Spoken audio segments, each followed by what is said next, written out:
warahmatullahi wabarakatuh. Perkenalkan, saya Naili Imraatus dari kelas 4 AHKI dengan NIM 23212105. Di sini, saya akan mempresentasikan hasil tugas saya, yaitu review book sebagai tugas hukum acara pidana. Di sini saya mengambil buku Hukum Acara Pidana, sebuah pengantar. Yang buku ini ditulis oleh Dian Ekawati dan Evalia Kusumawati. Dalam buku ini terdapat 9 bab. Buku ini diterbitkan di Fakultas Hukum Universitas Negeri Gorontalo dan juga diterbitkan pada tahun 2021. Dalam buku ini membahas subbab seperti dasar-dasar hukum acara pidana, proses hukum acara pidana, dan juga hak dan kewajiban para pihak dalam hukum acara pidana. Baiklah, dalam bab 1 buku ini yaitu menerangkan dua sistem hukum acara pidana. Jadi hukum acara pidana itu ada dua sistem. Yang satu tentang pengendalian kejahatan dan yang kedua tentang due process model. Dalam pengendalian sistem kejahatan yaitu menitik beratkan pada perlindungan masyarakat dari kejahatan-kejahatan yang ada. Yang kedua tentang due process model, yaitu tentang perlindungan hak-hak individu dan kewajiban-kewajiban individu dalam bermasyarakat agar pemerintah tidak sewenang-wenang dalam sistem pidana. Selanjutnya, bab 2 pada buku ini menjelaskan tentang komponen dan subsistem dalam peradilan.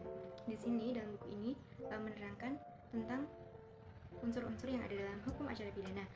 Unsur-unsur tersebut mengenai lembaga kepolisian, penyelidikan, pengadilan, kejaksaan, dan menjelaskan bagaimana lembaga tersebut menjalankan tugasnya secara baik dan benar. Selanjutnya yaitu bab 3 pada buku ini menjelaskan tentang pengertian hukum acara pidana, ruang lingkup hukum acara pidana, unsur-unsur yang terkait dalam hukum acara pidana, para pihak yang terkait dalam hukum acara pidana. Pada bab 4 buku ini yaitu menerangkan tentang bentuk-bentuk upaya paksa, yaitu mengenai tindakan hukum yang dapat dilakukan seperti penyidikan atau penangkapan, aturan mengenai kapan saja orang bisa ditangkap dan atas hak-haknya, penahanan, jenis-jenis tersingkir dan syaratnya, penggeledahan dan penyitaan, aturan dalam penggeledahan dan penyitaan mengenai bagaimana polisi dapat menggeledah dan menyita barang bukti. Selanjutnya yaitu bab 5. Dalam buku ini menerangkan tentang penyelidikan dan penyidikan, proses awal dalam perkara pidana. Penyelidikan yaitu upaya mencari tahu apakah suatu peristiwa tersebut benar terjadi dan merupakan tindak pidana.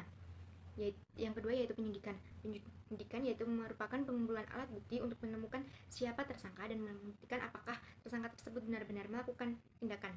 Yang keenam yaitu penuntutan, peran jaksa dalam membawa perkara ke pengadilan, perbedaan antara pra penuntutan dan ciumanan. Bab 7 yaitu tentang pra peradilan, ganti rugi dan rehabilitas. Bagaimana seorang bisa mengajukan di pra peradilan jika merasa haknya dilanggar oleh aparat penegak hukum. Aturan mengenai ganti kerugian bagi orang yang ditahan atau dihukum secara tidak sah, yaitu orang tersebut sebenarnya tidak melakukan kesalahannya. Mekanisme rehabilitas bagi seorang yang tidak terbukti jika orang tersebut bersalah. Bab ke-8 yaitu tentang kompetensi pengadilan dan upaya hukum, jenis-jenis upaya hukum pidana dan serta kewenangannya. Upaya hukum bagi yang merasa putusan pengadilan tidak adil, tidak seperti apa yang diperbuat, orang tersebut bisa melakukan banding tersebut ke pengadilan yang tingkatnya lebih tinggi, atau mengajukan kasasi ke Mahkamah Agung, serta tingkat ketingginya yaitu melakukan peninjauan kembali. Yang ke-9 yaitu pembuktian dan putusan pengadilan. Dalam buku ini membahas mengenai alat bukti yang sah dalam hukum acara pidana, seperti keterangan saksi yang ada, apakah keterangan tersebut benar-benar asli, tentang informasi ahli dokumen bukti-bukti, jenis putusan pengadilan, misalnya putusan bebas lepas dari suatu tuntutan hukum atau lepas dari putusan yang bebas. Jadi dalam buku ini saya terinspirasi, saya mendapatkan wawasan bahwa sistem peradilan pidana itu kompleks. Buku ini memberikan saya pemahaman yang luas bahwa hukum acara pidana tidak hanya tentang bagaimana sih menghukum pelaku kejahatan itu. Jadi dalam buku ini saya menangkap dalam buku ini juga melindungi hak-hak para korban dan juga para pelaku. Dalam buku ini juga menerangkan tentang keseimbangan antara crime control dan due process dalam praktiknya.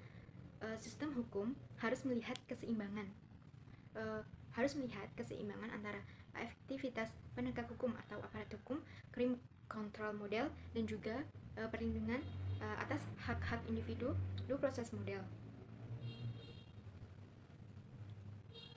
Selanjutnya yaitu hak-hak dalam proses hukum. Banyak masyarakat tidak mengetahui karena kurangnya sosialisasi bahwa mereka dapat mengajukan di pra-peradilan seperti ganti rugi atau rehabilitas atau keputusan jika mengalami tindak hukum yang kurang adil atau tidak adil bagi masyarakat tersebut. Dalam bukti, pentingnya bukti dalam pengadilan merupakan unsur kunci dalam sebuah hukum pidana. Jika bukti itu akurat, maka dapat jelas siapa yang tersalah. Tanpa bukti yang cukup, seorang tidak bisa dihukum meskipun ada diduga sangat kuat bahwa ia bersalah. Kalau tidak ada buktinya, maka orang tersebut tidak bisa dihukum.